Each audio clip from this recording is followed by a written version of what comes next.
Hey everyone, happy Monday. We are back for another Monday Happy Monday, rundown. guys. For those of you that are with us for the first time, Monday rundowns are the shows that Winston and I get to talk about all the other things that we don't normally get to talk about on our Wednesday shows, because on Wednesdays we usually leave that towards entrepreneurship and business. And so I love Mondays. I know Winston loves Mondays because we get to Say really that. get into some fun things in terms of personal growth. We get to listen to other thought leaders, other content creators to hear what their ideas are, and we all learn together. Absolutely. So, one of the things that I'm excited to talk about is today. If you didn't already know, today is my masterclass, How to Earn a Lucrative Income by Becoming a Best-Selling Author from Scratch. There it is. Then the link to register is in the description box. There is still time to register, so make sure you go do that. Look, there's only there's only 14 days left in the year. So you want to make sure that you end your new year by starting on working on those goals that you have for 2025. So that way you walk into 2025 already ready to go. So I invite you to that personally. And let's see, as another random announcement, we know that Christmas is coming up. If you are purchasing or sending anything by the United States Postal Service, today's the day. Today's the day, guys. If you want your packages to arrive before Christmas. Absolutely. So I put that note out there. All right, cool. All right, so let's jump into today's topic. And here we go. Why do we like to rescue others? This is a good question. I know for me, this is real. Like answering this question, thinking about the answer to this question first was like, do I like to rescue others? And I was like, oh yeah, I, in the past, have found myself wanting to help and rescue people. And I'm sure a part of it is, it makes you feel good to know that you've helped somebody else, right? It's not all altruistic. There is like the personal benefit or gain that you get from just like it feels good to help someone else. Mm-hmm. However, I don't know how healthy that is either, because then how often am I looking for help? Probably not. I probably should ask for more help more often than I do. And so asking for help, I recognize now, is a sign of strength rather than a sign of weakness. And so this is a part of my life that I'm growing through. Why though? Mm-hmm. The only why I can come up with is that like it feels good to help other people. Maybe, you get the focus of whatever you're going through, whatever's crappy right now in your life kind of shifts, and you can focus on the other person instead of focusing on what's bad going on in your life. That's my quick take. Take on it. Yeah. I would say for me, I feel we're programmed to believe that's what we're supposed to do. And I want to say maybe from a male perspective, there's some sense of, rescuing people or being a hero of some sort. And you see those people, and they're really looked up to in most, I would say, in most societies. Police, firemen, doctors, those are professions that even some lawyers, there are instances where you have an opportunity to rescue others, and in doing so, I think we get a lot of validation from it. So I'm going to go with validation. And maybe even if you're not in one of those professions, I think just the idea of helping someone else and the praise we may receive from doing so is what we're kind of seeking in doing that. I'll just do it. I'll leave it there for that until we hear from someone else. All right. Well, I can't wait to hear from our favorites. You guys know, if you've been here before, you already know. Put it in the chat if you are also a fan of the School of Life. It can't just be us. So let's go ahead and see what they've got to say on the matter. Take us to school.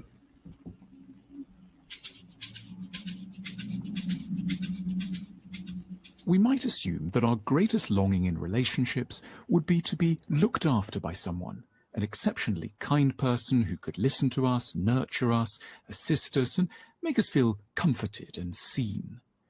But this is to ignore just how strong there is, in some of us, a diametrically opposed aspiration, a wish to find someone who is in a lot of pain and trouble, who's confused and sad, unhappy and overwhelmed, and who therefore cannot possibly do very much for us, but who we, on the other hand, have every opportunity to hold, appease, calm, and heal. For this group among us, troubles aren't just nuisances to be managed, they lie at the core of what we positively desire to find in others. We feel our heart tighten when we learn that someone had a difficult childhood, or is isolated and adrift, or has been bullied at work, or made to feel worthless in a past relationship. These are not merely regrettable incidentals, they lie at the center of our feelings of love. For us to be this way, there tends to have been a certain sort of childhood. Something has happened to us early on, which means that giving assistance has become decisively easier than receiving it.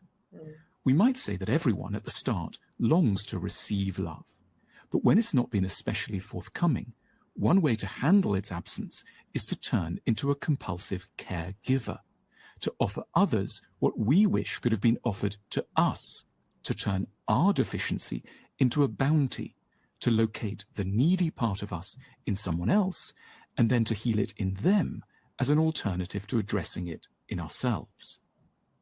When we've had to forego our wish to be nurtured and understood, maybe because mum was elsewhere or dad low in spirits, we might have begun by looking after our teddy bear, then moved on to our friends, and eventually in adulthood discovered our greater satisfaction in salving the woes of our lovers.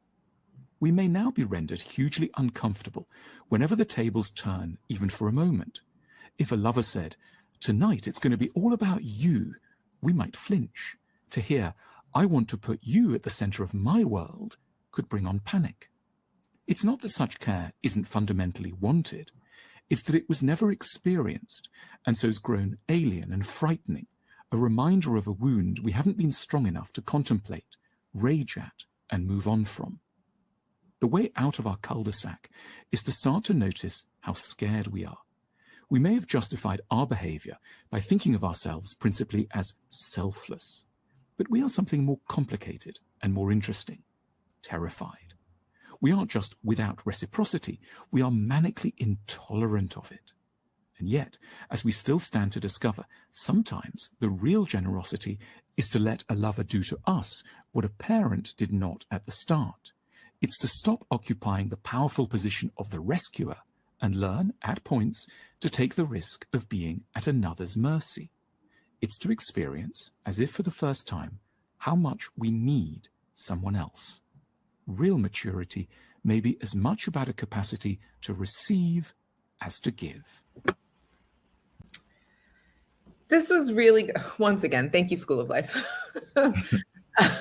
For me, this actually touched on something that I haven't thought about in a really long time. And I was bullied in school, and in elementary school specifically, probably from kindergarten all the way up to like 5th grade.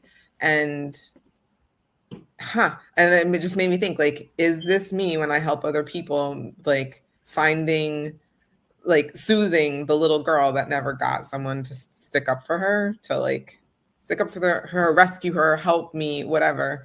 Is this me trying to help other people, help them in that way, where I didn't get it myself? Because it was so funny when it was like, yeah, make me the center of your world. And it was like, watch how they squirm. And I was like, woo, yeah, I'm squirming. So anyway, it brought up something for me that I don't think I've really considered. So I am going to really sit with that a little bit, I think, this week. I'll look through it. Yeah, that, well, I don't know. You talking about the bullying thing makes me think of, I guess, experiences I know I've had. And I know a part of my desire for people, or my own personal desire for around fitness, and then other people's fitness, has something to do with that as well. Mm-hmm. But now that I think about it, it certainly is a little warped, because it's about changing who I think you are so that others accept you and don't think to bully you, which is not which may not necessarily be, I know it's certainly, I don't think what the video was referring to. What I will say though, that Dave mentioned that stood out to me is just this idea of not having an experience, and then if someone tries to do it for you, how that's foreign feeling or that foreign sensation. Because I know I've had that experience before as well. And again, I feel like it as for myself, I know it just from a male perspective. It's just the idea of, I think certain women have been raised a certain way and know to provide a certain level of, I guess, help, or the way that they show love. And if you have not experienced that, it can be off-putting. Maybe not off-putting, but it can just be strange, because I don't think it's necessarily a negative, but you could just not be prepared for it. That's what came up for me as he was describing that. And it was funny that he said it was from it was from something you may have missed from your parents, and that was surprising, if that's what I heard correctly. That part was surprising. Often it is, but I would say you can switch out parents and enter childhood. Plug in anything, yeah, right. Right. Which is why you brought up about bullying was interesting as well. Yeah. That also, as you went through it, I was like, oh, that makes a lot of sense, because I definitely know, even as my son now talks about, oh, this person said something mean to me, I know I get in my head, maybe obviously it's my kid, but I'm like, no, let's not do that. Let's not do that. I don't